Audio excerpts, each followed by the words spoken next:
Question they have said the angle of elevation है tower के top से from 2 points. अब यहाँ पे बोल रहे हैं कि angle of elevation of the top of A tower, ये टॉवर है, टॉवर के टॉप का एंगल ऑफ एलिवेशन 2 पॉइंट से, एक तो 4 मीटर की दूरी पर और दूसरा 9 मीटर की दूरी पर। एक 4 मीटर की दूरी पर और दूसरा 9 मीटर की दूरी पर। ये रही 4 मीटर की दूरी और ये रही 9 मीटर की दूरी, ठीक है ना। अब यहाँ से एक एंगल ऑफ एलिवेशन बन रहा है 4 मीटर की डिस्टेंस से और दूसरा एंगल ऑफ एलिवेशन बन रहा है 9 मीटर की डिस्टेंस। इनके हिसाब से यही बोल रहे हैं 2 पॉइंट्स पे बन रहे हैं एंगल ऑफ एलिवेशन टॉवर के टॉप पे। एक 4 मीटर के डिस्टेंस से बन रहा है और दूसरा 9 मीटर के डिस्टेंस से बन रहा है from the base of a tower, tower के बेस से। They are not saying anything else, they are saying base. This is base, this is base line of tower. यहाँ से एक 4 मीटर की दूरी पर और एक 9 मीटर की दूरी पर बन रहा है उसी स्ट्रेट लाइन में, ठीक है ना। अब ये बोल रहे हैं जो एंगल्स फॉर्म हो रहे हैं, हमें एंगल्स नहीं बताए गए। They have not said anything about angles, they have said कि जो एंगल्स फॉर्म हो रहे हैं they are complementary. What they are complementary means अगर एक एंगल है आपका x तो दूसरा एंगल क्या होगा आपका 90 माइनस x, क्योंकि दोनों का सम कितना होगा, पहले केस में कितना होगा 90 प्लस x। हमारे दो एंगल्स मिलकर कितने होने चाहिए, जो भी हमारे एंगल्स हैं वो कितने होने चाहिए, इक्वल्स टू 90 के बराबर, तभी वो कॉम्प्लीमेंट्री कहलाए जाएंगे। तो एक एंगल हमारा x होगा तो दूसरा अपने ऑटोमेटिकली कितना हो जाएगा 90 माइनस x, तभी वो कॉम्प्लीमेंट्री होंगे।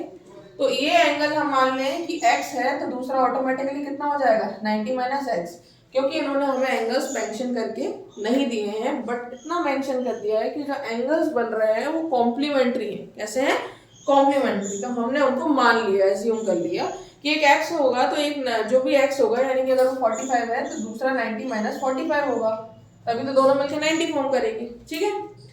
तो x ऐसे करके हमने मान लिया। अब ये बोल रहे हैं कि अगर ये पूरी कंडीशन फॉर्म हो गई है इस तरीके से, एंगल्स कॉम्प्लीमेंट्री है, डिस्टेंस ये है, तो हाइट टॉवर की 6 मीटर है, ये प्रूफ कर रहा है। मतलब अभी हम ये नहीं बोल सकते कि भाई हमने टॉवर की हाइट को 6 मीटर्स ले लिया है, हमें प्रूफ करना है कि टॉवर की हाइट जो है वो कितनी है, it is 6 metres, means we are not having height. तो यहाँ पर सबसे पहले हम इसको नाम दे देते हैं, ठीक है ना। Let's give it a name A, B, C and D, ठीक है। तो पहले हम ट्राइंगल ले लेते हैं, take it as ABC। AC भी हम कोई सा भी अपना राइट एंगल ट्राइंगल लेते हैं, उसको लिया तो परपेंडिकुलर अपॉन बेस, तो tan x क्या ले लेंगे हम, tan x, tan theta, theta यहाँ पर कितना है x है, ठीक है ना 30 है ना 60 है ना और कुछ। तो tan x कितना हो जाएगा हमारा, परपेंडिकुलर हो गया AB और बेस हो गया हमारा 4, परपेंडिकुलर हो गया AB और बेस हो गया हमारा 4 मीटर्स इस केस में, ठीक है ना। तो ये हो गया 4 into tan x is equals to AB, पहली कंडीशन, ठीक है। अब दूसरी कंडीशन में बेस जो है वो हमारा कितना है, वो सॉरी एंगल कितना है 90 माइनस एक्स। इस केस में हम लेते हैं थीटा हमारा 90 माइनस एक्स। अब परपेंडिकुलर वही है AB और बेस कितना हो गया हमारा, बेस ये पूरा एंगल है यहाँ से लेके यहाँ तक, तो बेस कितना हो गया यहाँ पर BC प्लस CD, बेस हमारा हो गया BC प्लस CD। यहाँ से लेके यहाँ तक की डिस्टेंस को उन्होंने टोटल कितना बोला 9 मीटर्स, तो टोटल डिस्टेंस कितनी हो जाएगी 9 मीटर्स, टोटल डिस्टेंस 9 मीटर बोली, यानी कि इसको हटा दें तो ये 5 होगा। यहाँ से लेके यहाँ तक टोटल डिस्टेंस कितनी है 9 मीटर्स, तो ये हो गया 9 into 10 90 minus x is equals to AB। AB is equals to ये हो गया और AB इज इक्वल्स टू ये हो गया, दोनों AB के बराबर हो गए। जस्ट इससे प्रीवियस क्वेश्चन वाला जैसा केस है, ठीक है ना, इससे प्रीवियस क्वेश्चन जो था तो उसके जैसा ही केस है 15th वन जैसा, ठीक है। अब हमें प्रूव करना है टॉवर की हाइट 6 मीटर है, तो उसके लिए हम क्या कर सकते हैं, अब हमारे पास परपेंडिकुलर है और हमारे पास बेस है। अब परपेंडिकुलर और बेस दोनों है, तो what could be do in order to prove it.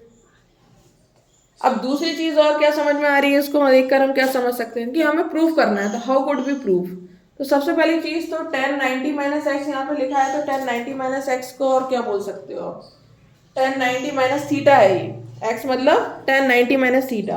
तो क्या मैं tan 90 माइनस थीटा को यहाँ पर किसी और फॉर्म में लिख सकती हूँ? We can write tan 90 minus x as cot x, ठीक है ना।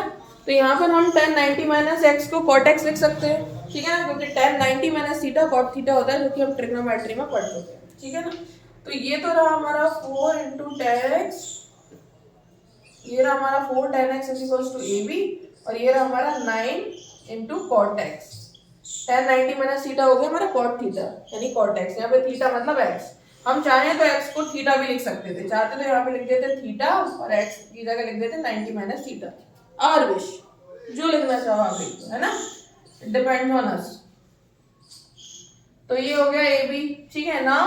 मल्टीप्लाई करते हैं दोनों इक्वेशन को, मल्टीप्लाई करते हैं दोनों इक्वेशन को, मल्टीप्लाई करने का ये रीजन हमारा हो गया A B into A B, ठीक है, A B into A B, ये ए बी से मल्टीप्लाई हुआ, ठीक है, एल एच एस से आर एच एस से मल्टीप्लाई हो रहा है।